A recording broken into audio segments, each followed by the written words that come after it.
አሜሪካ ትልቁ የፕሮቴስታንት ቤተክርስቲያን ሴት ፓስተሮችን አገደ። አፋርፈቱ አልታይ ሽገለታ ከንጀዳምቱ ካሌሳ ጀቹን ሰዳሳ ዲደሚ አፎር በራ ኩማለማፍ ቁዳቶርባ በቆቹ ፊአገኝ እግዚአብሔር ከአባታችን ከጌታም ከኢየሱስ ክርስቶስ ጸጋና ሰላም ይብዛላችሁ። ዛሬ በአዲስ ቪዲዮ እንደተለመደው መጥቻለሁ። ቪዲዮውን ላይክ ሼር አድርጋችሁ ብዙዎች ጋር እንድታደርሱልኝ በጌታ ፍቅር አሳስባለሁ። ወደ ዛሬው ፕሮግራም እንለፍ። ወንጌልን የሚያዋርዱ ወንጌል አመንን የሚሉ ሰዎች ግን የወንጌል እምነት ተከታይ አይደሉም። ነገር ግን በመንጋ ውስጥ የገቡ ተኩላዎች ናቸው። በስንዴ ውስጥ የተቀመጡ እንክርዳዶች ናቸው። ሰው ወንጌልን በመስማትና ወደ ወንጌል እንዳይመጣ እንቅፋት አድርጎ ሰይጣን አሽልኮ ያስገባቸው አጨበርባሪ ነቢያቶች ናቸው፣ ሌቦች ናቸው። ገና ጥቂት ነገር አይናቸውን ጨፍነው ከተናገሩ በኋላ ሚንቀባረሩ ሚኮሩ መንገድ ጠበበኝ የሚሉ ሰዎች ናቸው። ይሄ መንፈስ የጌታም መንፈስ አይደለም፣ የሐዋርያትም መንፈስ አይደለም፣ የአባቶችም መንፈስ አይደለም፣ እግር ያጠበው የኢየሱስ መንፈስ አይደለም፣ ትሁት የነበረው የጳውሎስ መንፈስ አይደለም፣ ትሁታን የነበሩ የአባቶች መንፈስ አይደለም። ይሄ መንፈስ እንግዳ መንፈስ። ናይጄሪያ ውስጥ ያለው የካሪዝማቲክ እንቅስቃሴ ምንጩ መጽሐፍ ቅዱስ አይደለም፣ ምንጩ የባህል ሃይማኖት ነው። ከባህል ሃይማኖትና ከፈረንጆች ቅኝ ግዛት ጋር የተያያዘ መነሻ ያለው እንግዳ ወንጌል ነው። ያን ወንጌል ነው እንግዲህ ትግል ብዙ ማላስኬድ ደሞ ሲል ለብቻቸው ሆኖ ጎረምሶቹ ያን ነገር ለማስፈጸም ከናይጄሪያዎች ጋር ከምኖች ጋር ሆኖ ለመስራት ሞክረዋል። መነሻው ግን ቅዱስ መጽሐፍ ሳይሆን የምዕራብ አፍሪካውያን የጫካ ሃይማኖት፣ የጫካ እምነት፣ የባዕድ እምነትና የቀኝ ገዢዎቻቸው የፈረንጆቹ ውጤት ነው። በናይጄሪያ ውስጥ ያሉ ጠንቋዮችን የትም ዓለም ላይ አታገኛቸው። ጋና ውስጥ ያሉ ጠንቋዮች የትም ዓለም በአጠቃላይ ባህር ዳርቻ ያሉ አገሮች ላይ ያሉ ጠንቋዮችን የትም አታገኛቸው። ጠንቋዮቹ ጋር ያለው ልምምድ መልኩን ቀይሮ ስሙን ቀይሮ ሁኔታውን ቀይሮ በምዕራብ አፍሪካ ቸርቾች ውስጥ እጅግ በስፋት ይሰራል። እርኩሳን መናፍስት ያለባቸው ከአጋንንት ጋር ማህበረሰብ ያለባቸው ባህር ውስጥ ገብተው ቃል ኪዳን የሚያደርጉ ሰዎች ፓስተር ሆኖ የሚያገለግሉበት ሀገር ነው ናይጄሪያ ማለት።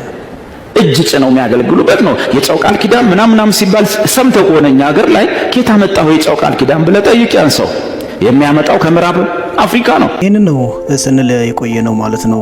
ወንድማችን ዳዊት እግዚአብሔር ጸጋውን ያብዛልህ። በዚህ ዘመን ላስነሳ እግዚአብሔር ክብር ይሁንልህ። እንደዚህ አይነት አስተምሮዎች እንግዲህ እንደዚህ አይነት ድርጊቶች እንደዚህ አይነት ክንውኖች የሰይጣን አሰራር ናቸው። ቅዱስ ጳውሎስ በሁለተኛ ተሰሎንቄ ላይ እንደተናገረው ምዕራፍ 2 ቁጥር 9 እስከ 12 ማንበብ በቂ ነው።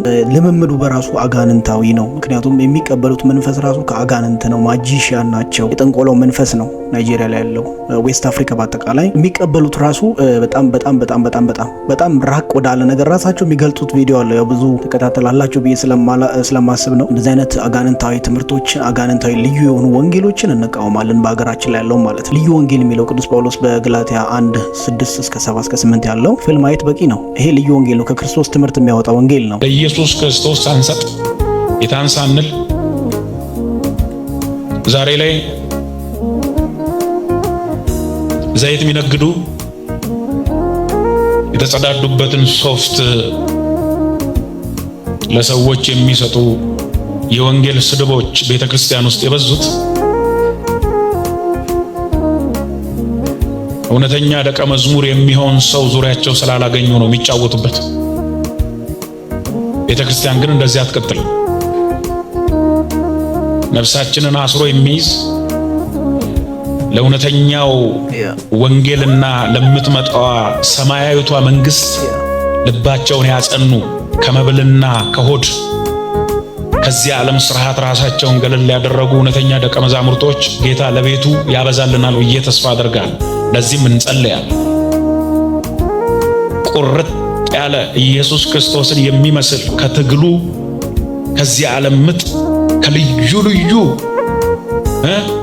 መባከኑ ርቆ ጌታ ኢየሱስ ክርስቶስን ሊመስል የሚችል ትውልድ ያስፈልገናል። ወገኖች ሆይ ተመልከቱ።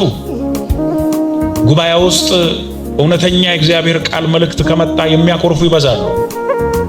ምክንያቱም የተሰበክናቸው ስብከቶች አብዛኛውን ጊዜ ኮምፈርት ዞኖች ናቸው።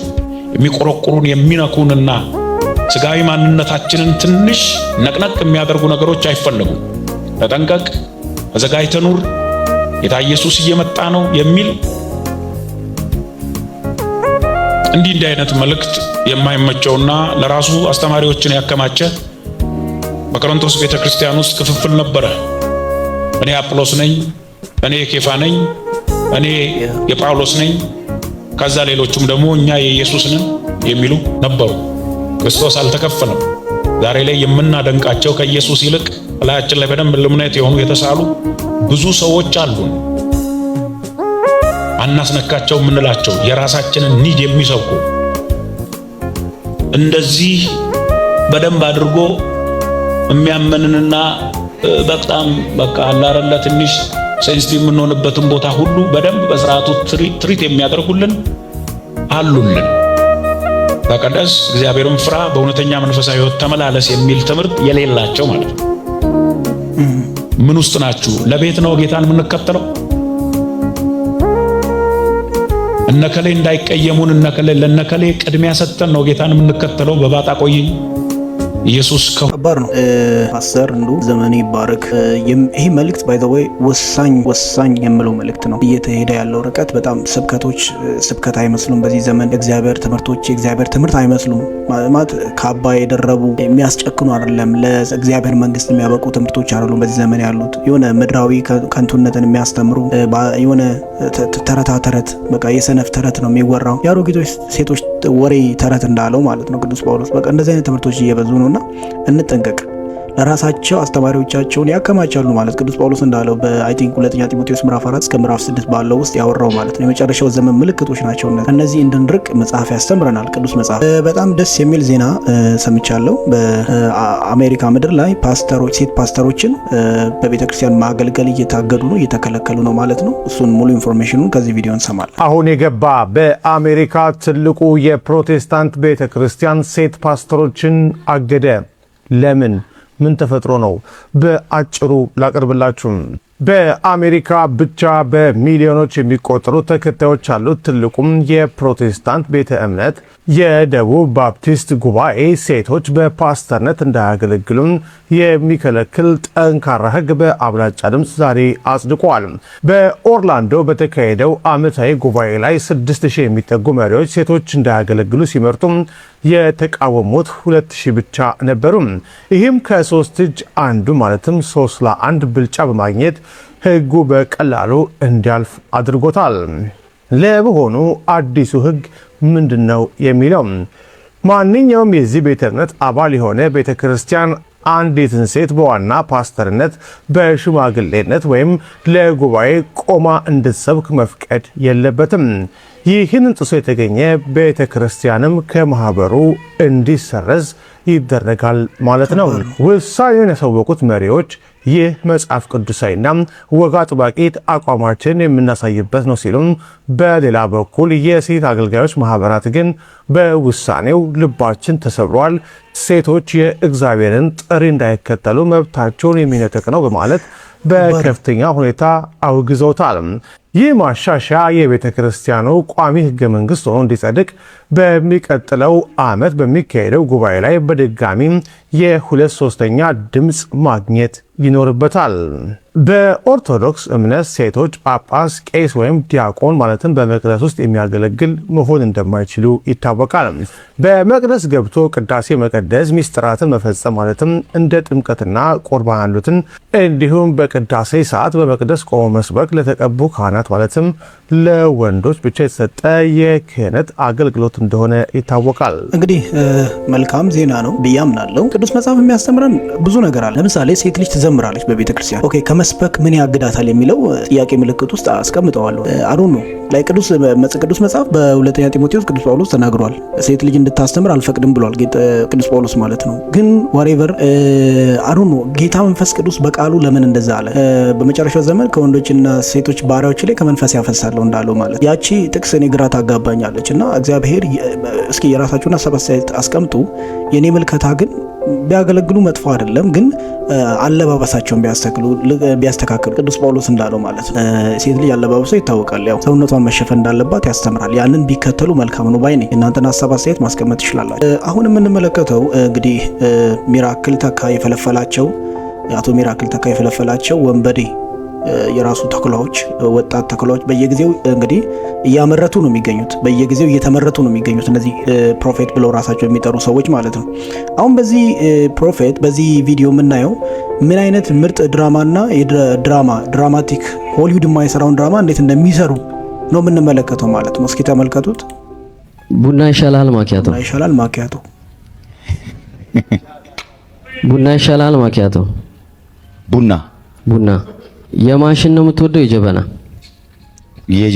የጀበና ማን ነው? አያቴ ነው። ያንተ አያት ነው? ምርጥ ድራማ እኔ ፕሮፌሰር ያንተ አያት ነው።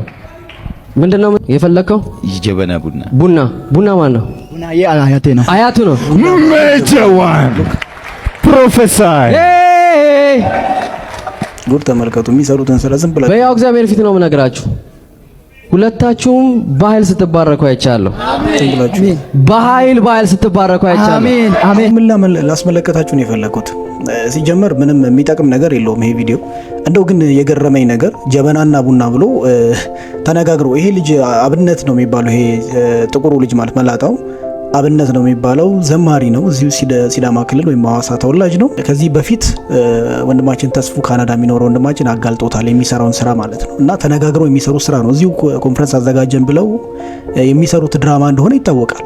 ጀበና ቡና ምናምን እዚህ ቡና ምናምን ከፍቷል ሰውየው። ይሄ የቡና መጠጫ ቤት ከፍቷል ማለት ነው። ከሱ ጋር ያገናኙ የሚሰሩት ድራማ ያስቃል። ይህ ምርጥ ድራማ ሰርታችሁ እንዲሁ እንዳቀረባችሁት ምንም ኤዲት እንኳን ቢደረግ በደንብ የሚያስታውቅ ነው ስለማውቀው ማለት ነው። የሚካሄደው ነገር ስለማውቀው። ኋላ ግን ትከፍሉበታላችሁ፣ ዋጋ ትከፍሉበታላችሁ የምታረጉትን ማለት ነው። እቺ በኢንፎርሜሽን የምታገለግሏት አገልግሎት ከሰይጣን እንደሆነች በግልጽ ይታወቃል። ብዙዎቻችሁ ውስጥ በጣም እኔ ባይዘው ደቀ መዛሙርት የሆኑ ሰዎች ምንም አይመስሉኝ፣ የነሱ ተከታዮች የሆኑ ሰዎች ምንም አይመስሉኝ። የሚሰሩት ስራ ግን ለሁለተኛ ጊዜ ሰው መግደሉን የተረጋገጠበት ቪዲዮ ይዤላችሁ መጥቻለሁ። ዛሬ ደግሞ የሚታወቅ ነው። አንድ ሰው ሞተ ብላችሁ ትጮዋላችሁ ብሎ ሲል ባለፈው አምጥቻለሁ ቪዲዮ።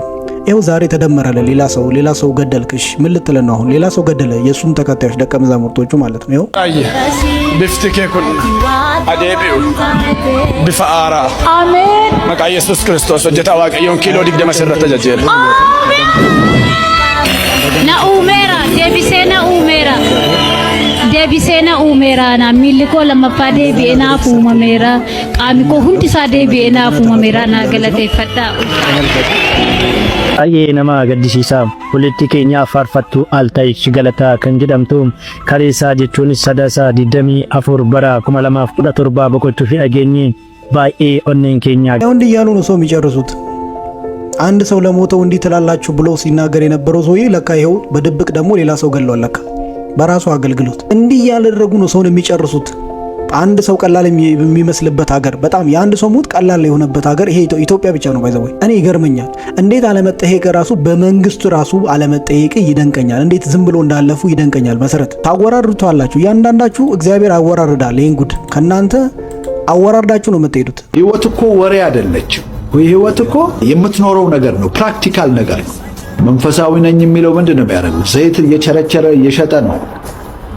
ገስት ሃውስ እያለ ህዝብ እያጭበረበረ ነው። የታመሙ ሰዎች መድኃኒታቸውን እንዳይወስዱ ተፈውሳችኋል፣ ፈውስ አለ ምናምን ብሎ ስንቱ እያለቀ ነው። በነብሰ ገዳይነት ዛፍ ላይ መንጠልጠል የሚገባቸው ስንት ነቢያትንን የሚሉ ሐዋርያትንን የሚሉ ስንት አሉ። ስንቶች እኮ ሞተዋል። መድኃኒትን አትውሰድ ተፈውሰሃል በጸሎት እግዚአብሔር እንዲህ ብሏል ብሎ ይለዋል። በዚህ ሁኔታ ህይወታቸውን ያጡ ስንት አሉ። ስለ እውነት መቆም የማትችሉ ስለ እውነት የሚቆሙትን መታችሁ እነሱ ላይ አፋችሁን አትክፈቱ። ምክንያቱም በጣም ጸያፍ፣ በጣም አስቀያሚ፣ በጣም ነውር ነው።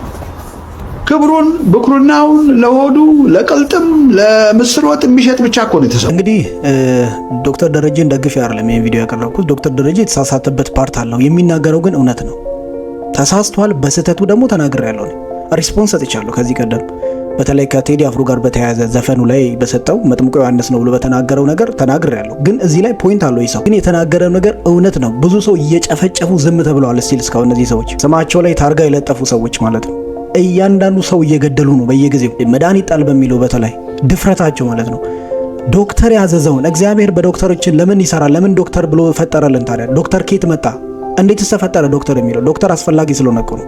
የህክምና ባለሙያዎች እኮ አስፈላጊ ስለሆኑ ነው። ኧረ እያደግን ወገኖች፣ እያደግን ትንሽ ከፍ እያደረገን አይምሯችንን። ብልግና የምትሳደቡ ዱርዬዎች፣ ሌባ መንፈስ ማናቸውን አልፈራም።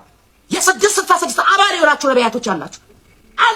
ኤልዛቤል የተኛችሁበት ሴቶች፣ ኤልዛቤል ያለችባችሁ ሴቶች። ኢየሱስ እኮ ከውስጥ ስለጠፋ ነው ብዙዎቻችሁ እየተሞካከሽ፣ ውስጥ ግን ባዶ ዜሮ። የዘመኑ ክርስቲያኖች የምትፈልጉት ሐሰተኛ ነቢያቶችን ለምን ተነኩ? ወይኔ እኔ እኮ አንተ የምታመልከው እሱን ነው። እሱን ነው እያመለካችሁ ያላችሁ ብዙ ክርስቲያኖች ሐሰተኛ ነቢያቶችን ነው። ወዴት እየሄዳችሁ ነው? እግዚአብሔር አዘናባችሁ። አሁን እኮ እዚህ ኢትዮጵያ ውስጥ ቤርግና ቢራ የቀረበት ብዙ እኮ አዳራሾች አሉ። ደግሞ ስናገር የምትረነግጡ የምትናደዱ ካላችሁ አጋንንት ውስጣችሁ ስላለ በውስጥ መስመር ላይ ደውሉልኝ፣ እጸልይላችኋል። ጮ ይወጣል። የምንዝርና መንፈስ በውስጣችሁ አለ። ድንግጥ የምትሉ አላችሁ። እውነት እኮ ነው። ባይ ዘ ወይ ግልጽ የሆነ ነገር ነው። አሁንም እኔን በጣም በኃይል የሚረገሙ በ3 ቀን ትሞታለህ ያሉኝ የነቢያት ልጆች አሉ፣ መንፈሳዊ ልጆች፣ ደቀ መዛሙርቶች፣ የነሱ ተከታዮች እየሰደቡኝ ነው። አመጣላችኋለሁ ኮሜንቱን። ምንም ጥቅም ስለሌለው ነው። እየገባችሁ ማየት ትችላላችሁ። በየቪዲዮ የሚሳደቡ የሚራገሙ ሞታለህ የሚሉ ዋሬቨር። ግን እኔ አልሞት። ብዙዎችን ለማዳን ተጠርቻለሁ። ብዙዎችን ነፃ ለማውጣት ተጠርቻለሁ። ቱ ዘ ፖይንት ልንገራችሁ፣ ቅርብ ነው መውረጃችሁ። ትወርዳላችሁ፣ ከስፍራችሁ ከያዛችሁበት ቦታ ትጠረጋላችሁ። ይሄ መልእክቴ ነው። ለብዙዎች አድርሱ። በጌታ ፍቅር ላይክ፣ ሼር ማድረጋችሁን እንዳትረሱ። በሌላ ፕሮግራም እስከምንገናኝ እስከዚያው መልካም ቆይታ። ሰብስክራይብ ማድረጋችሁን እንዳትረሱ። የጌታ መንፈስ ከሁላችሁ ጋር ይሁን።